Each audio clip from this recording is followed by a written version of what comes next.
Hello, my dear students. I hope you are having a great holiday. Well, because of the coronavirus, we are having quarantine. As you already know, this disease is spreading so quickly around the world, and that's why the government wants us to be safe. The government wants us to stay at our homes.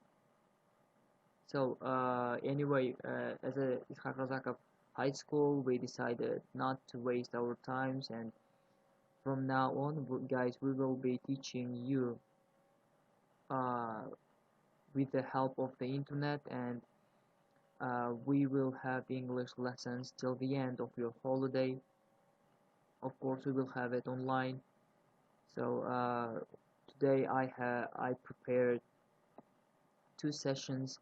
So as we already passed the unit 5 and 6, we will just do revisions.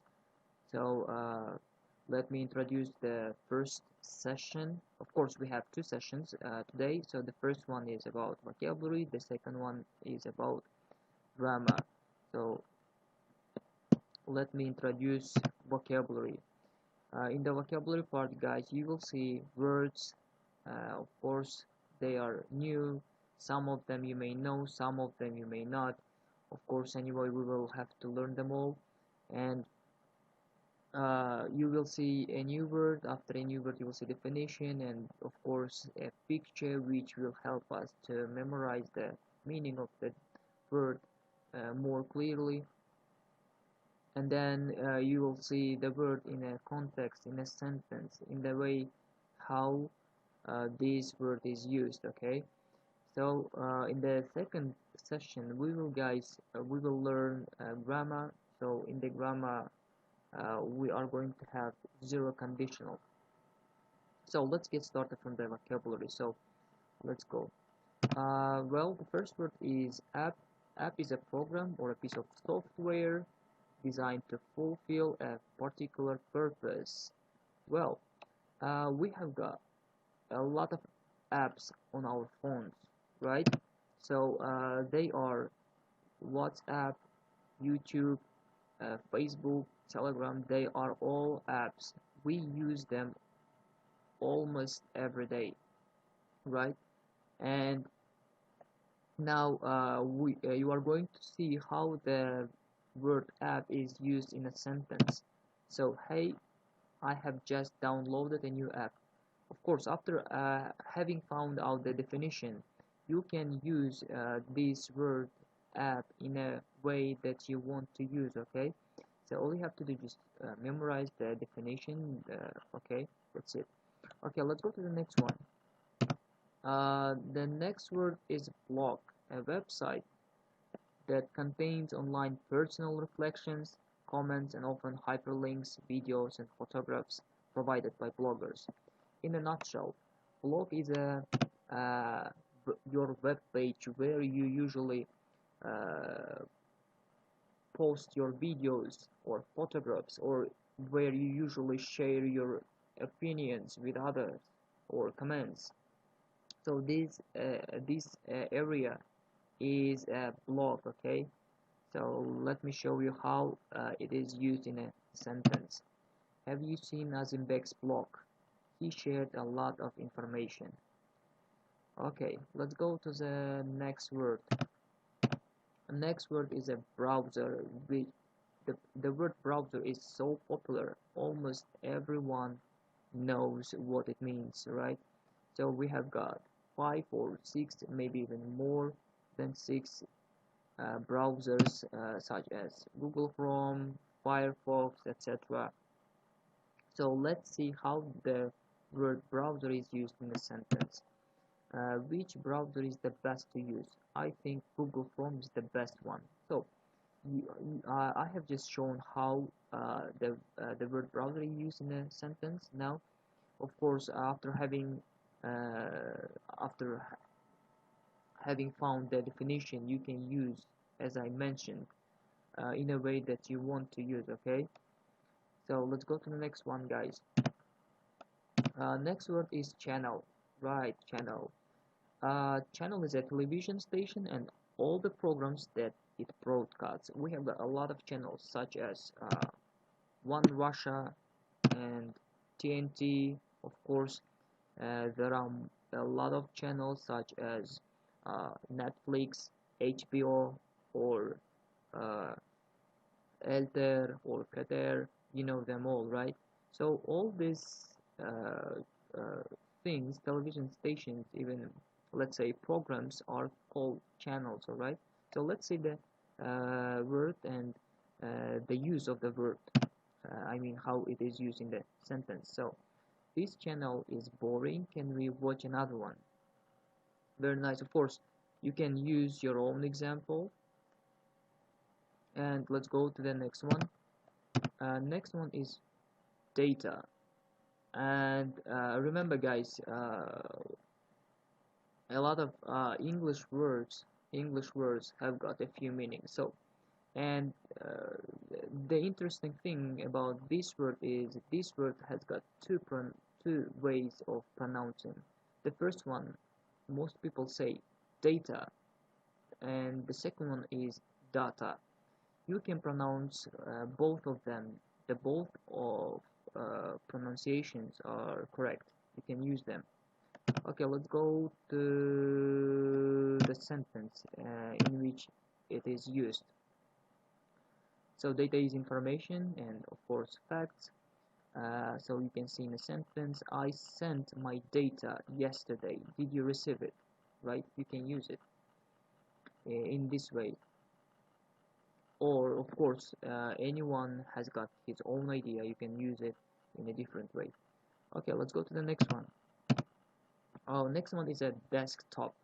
Desktop, the main area on a computer where you can find the icons that represent programs and where you can do things to manage the information on the computer. So usually desktop is a main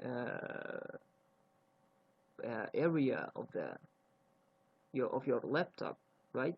So I use desktop a lot. For example, when I download something from the internet, and when I try to save it, I usually save it on a desktop because it is the easiest way to reach the document or the music quickly, right? So let's see the definition. I mean, let's see the sentence and how this word is used in it. Okay, I downloaded your picture and saved on my desktop, right? So it's simple. Okay, let's go to the next one.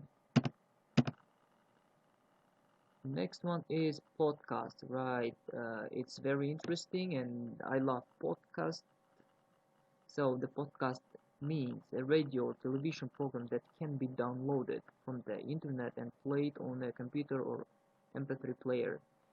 So usually podcast, uh, to be more precise, is audio, like MP3, right? You just can listen to podcast every day, and podcast can contain news or such sometimes different programs.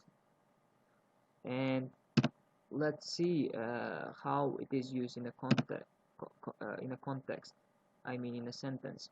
So, did you listen to Mr. Adams' podcast? It was an interesting story.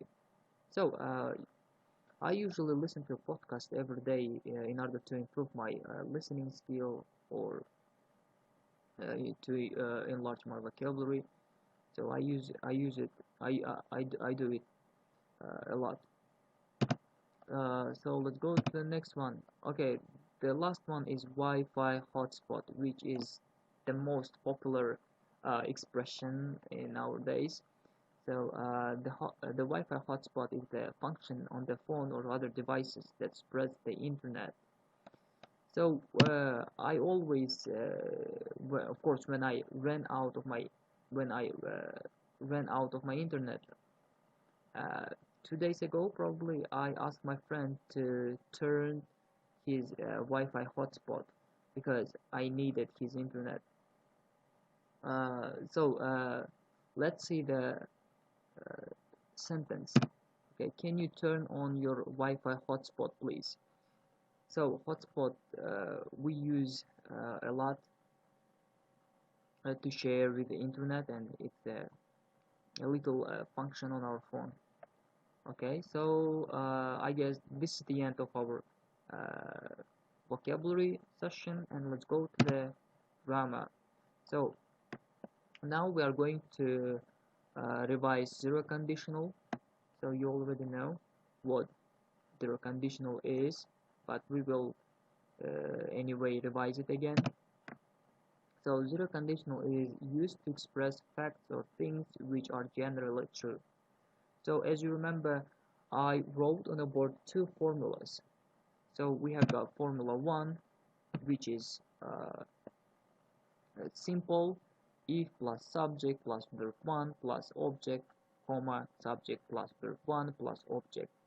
This is one, of course, this is one formula, I mean the easiest way of remembering. And let me show you the second one. The second one is also the I mean easy. If present simple, it's easy to remember. So let's look at the again look at the definition of zero conditional. So, well, we use zero conditional when something is true, or when something when something always happens, right? So let's go to the examples where we will find out more about zero conditionals. Okay, the first example, as you can see, if people eat too much, they get fat. Yes, it's true, and it's a fact. So let's go to the next one. If you touch a fire, you get burned. Also true. So as you can see, in the first part, in the first clause, you can see present simple, and in the second part also you can see the present simple. Okay, let's go to the next example. People die if they don't eat. Yes, they die if they, of course, don't eat. So this is again a general fact, and it's true. So this is zero conditional.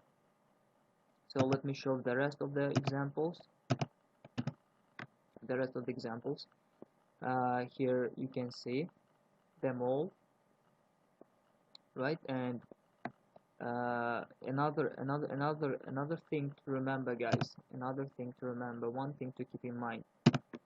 So if you want to use if at the beginning of the sentence, guys, you will have to put the comma after the first clause, I mean in the middle of the sentence.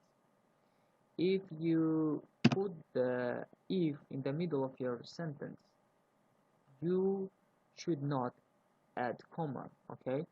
So remember one thing about this grammar rule. Okay, so and let's go to the homework, guys, and I have 3 home tasks for you. So the first home task is, please make up 10 sentences using zero conditional. And the second task is learn vocabulary by heart that we went through in the previous lessons, of course, and today we have just revised them again, and please learn them all. And please use the link. Okay, of course you will see this link below my video. Just click on it and you will go to the grammar exercise, and you will do the test there. Okay, that's it.